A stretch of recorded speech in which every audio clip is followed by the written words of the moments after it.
No torture, zero torture in Islam. Not even towards an animal, let alone a human being. So that's very important. Why? Because Islam does not believe in torture. Islam believes in ihsan. You do good. Okay. Among that also, the point that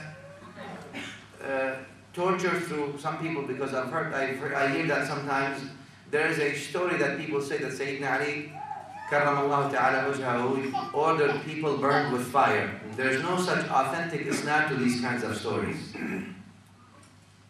Because people are forbidden.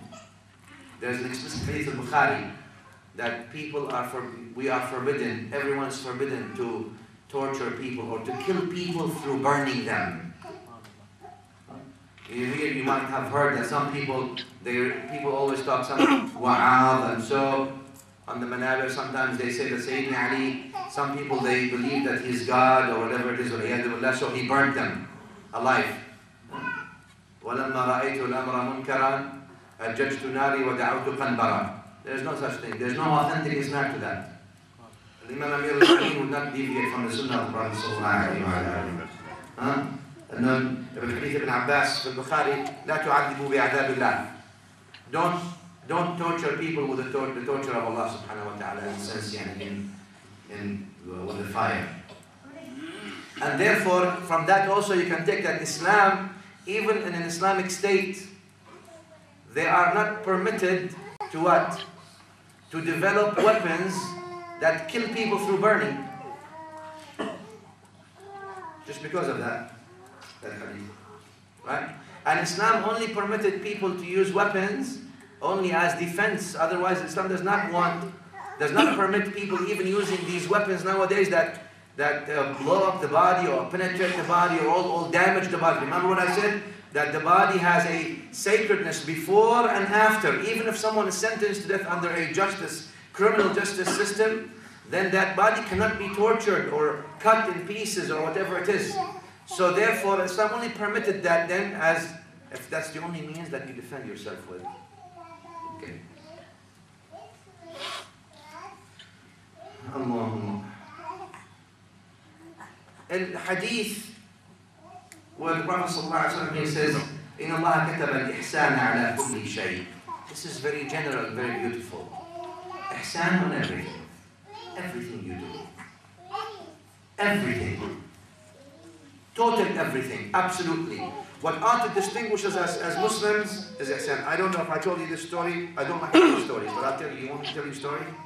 Because people always like stories, They like storytelling. No, we're not in storytelling, we're in hadith majlis. Like, I'll tell you this. Somebody said that some of the kings of some tribes in Africa or so wanted to marry his only daughter. He doesn't have any sons, his only daughter. He wanted to marry her off to someone from the family of the Prophet ﷺ. So he went to Medina or wherever he went. And he found some family there, and that man has 3 sons of age of marriage.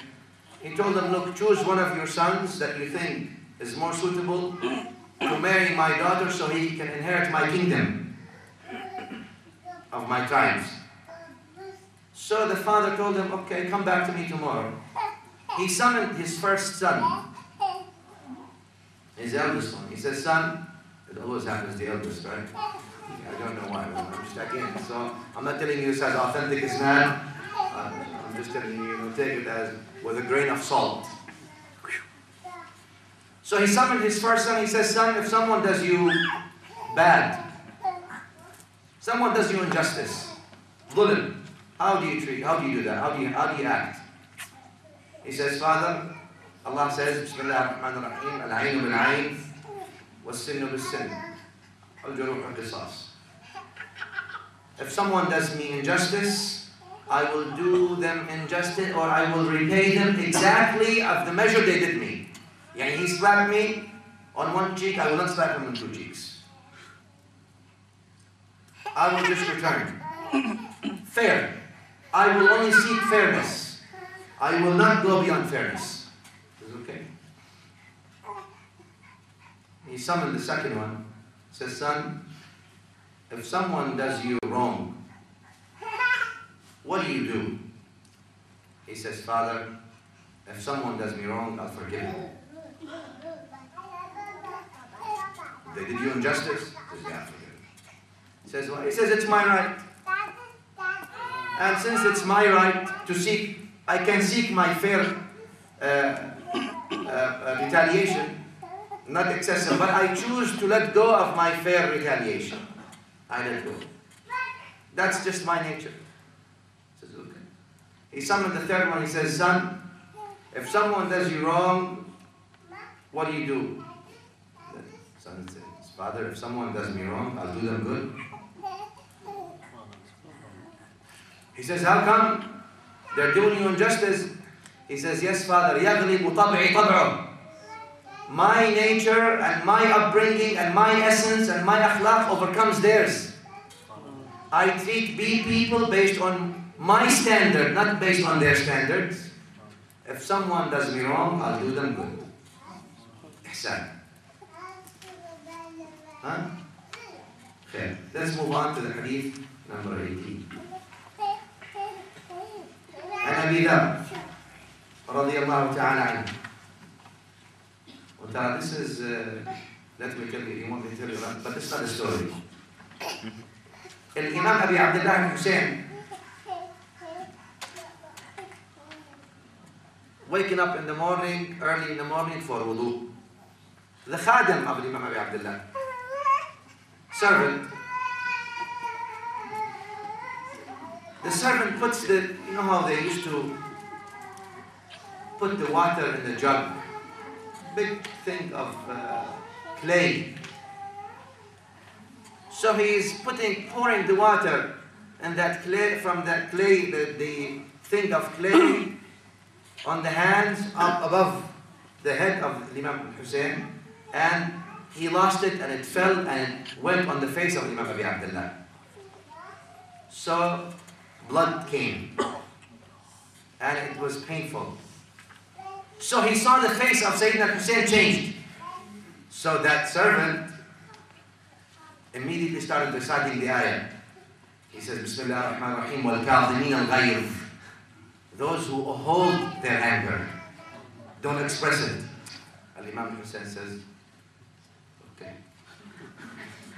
So his face changed immediately.